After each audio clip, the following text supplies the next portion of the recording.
It's one small step for man, one giant leap for mankind.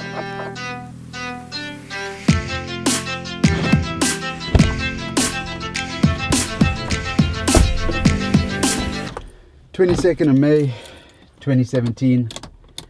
Last night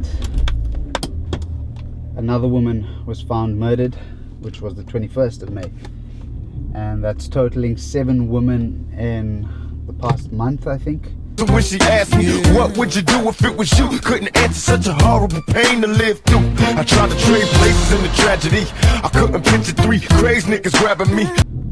This woman was found in Johannesburg in an area called Orange Grove.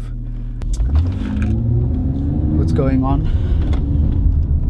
I have no clue. So right now I'm headed to an area called Montague Gardens to interview an old friend, Irshaad Ally. He does his bit for his community. Yes. Okay. So you're from Athlone. well, Hanover Park, Athlone, Menenberg. A lot of people know me from a film called Four Corners, and subsequent to Four Corners, I realized that the work that had been needed in our communities.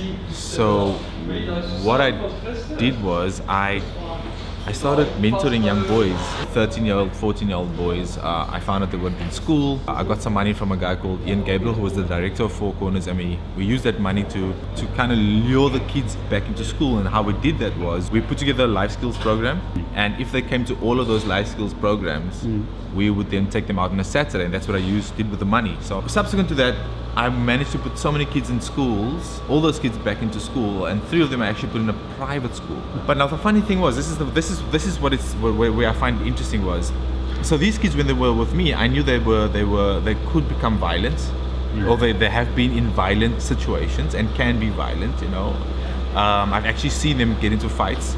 But when they were with me, they wouldn't dare. I could reprimand them, tell them exactly, listen here, you listen to me right now, and they would be like little boys and listen to me, because they spent so much time with me, and I feel that they started respecting me. Do you think that there was a role model figure that, and somebody was actually taking interest? Yeah, it's exactly that. It's that role model thing, you know. This is how an older figure deals with a thing. But now here's the funny thing. So they'll go to school. 3-4 months later, one of the boys tried to stab the teacher. I couldn't believe it.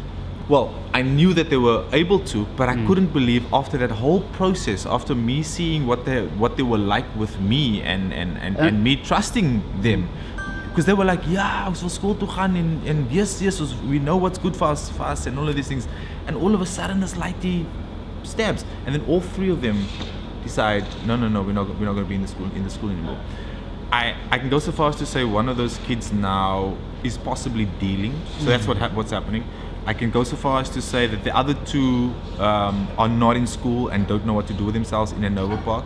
So how did that make you feel? Like, I mean, I'm sorry, it makes me feel cack. It makes me feel sad. What I'm trying to say is our kids need to be nurtured in a sense all the time, you know.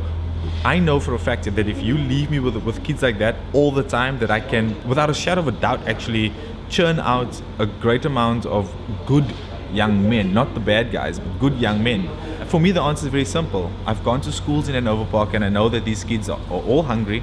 There's no electricity in the house, there's no food, there's not really the right kind of parent. So if you take one school and you say at that school you can afford to that school a couple of psychologists or counselors, if you can afford to that school enough food, if you can afford to that school aftercare, that after 3 or 4 when the school closes, you get those kids to stay there and you do whatever, you help them with their homework, you pay for these people, you have people that you pay to help them with their homework, to feed them, to teach them soccer, to I don't know, spend time with them. It's that epigenetic thing. That's the constant here.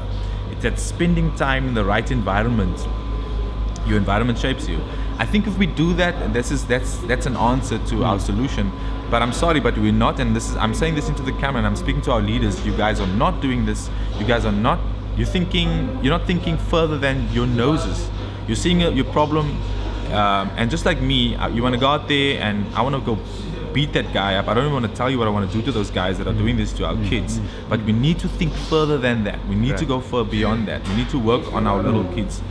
And the fact of the matter is, everybody has a limited time. Yeah. Everybody has limited time. Limited time on this planet. Yeah. Limited time in their day.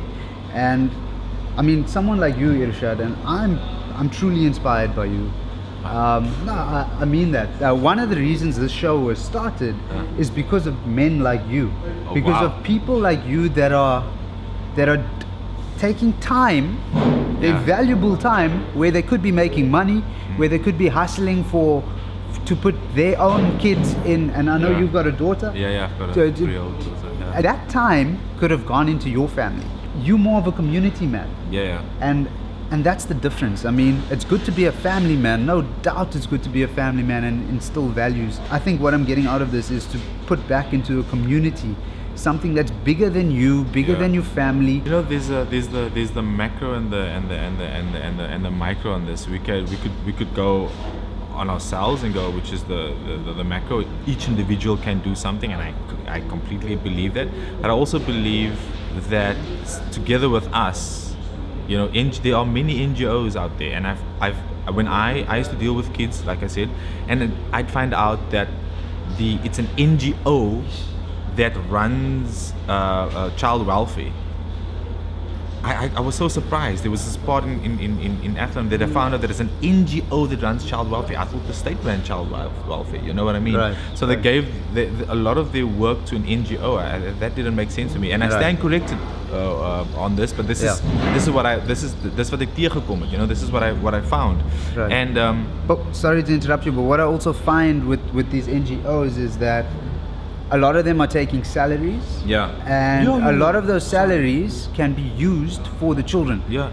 Or for the community. Yeah. Now, I'm not saying that it's wrong to earn a living. Yeah. But what I'm saying is, if you are not part of an NGO, like yourself, you've taken that responsibility upon yourself. Yeah. And not for any fame or fortune. Yeah. I can be an NGO or an individual or private guy, and I can do my bit, but it can never be enough. You know, the system is so rigged that I have to now work to pay a bond, work to pay my car, pay for expensive education for my kids. I know why everybody cannot be doing that job, right? So I'm gonna go back and say, our leaders, I don't care who you are, and I don't take who takes umbrage to this, but you guys, governments, local and national, you guys have to step up. And you guys have to make sure that those schools are so kitted out that those kids just want to come to the school. It's not difficult. You've got to realize that the buck stops with you, just like the buck stops with me and everybody else and all the individuals and corporate and whoever, but the buck actually stops with you.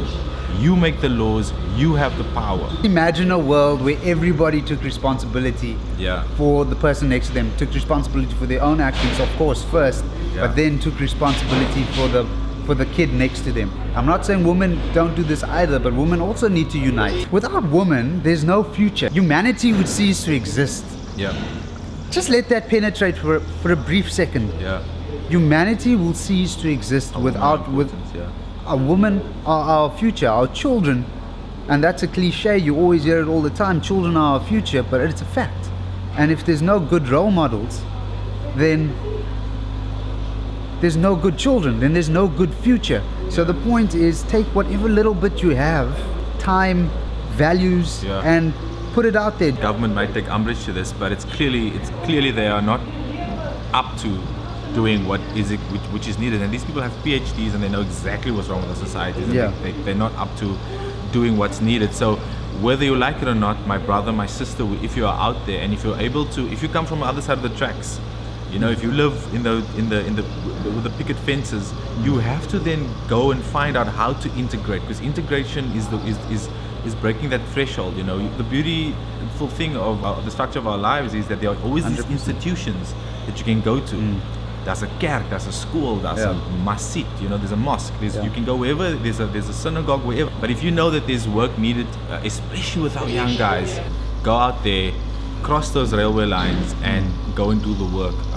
Often what happens is that we're very far removed from the tragedies, we're very far removed from, and a lot of people say, oh, I don't want to listen to the news, it's only negative, it's only negative, it's only negative. Listen to the news, because You don't know what's happening in your society. You don't know what's happening in your community if you're not listening to your news. You're going to hear it 3 weeks down the line, or 3 months down the line, or 3 years down the line, when it's just too late.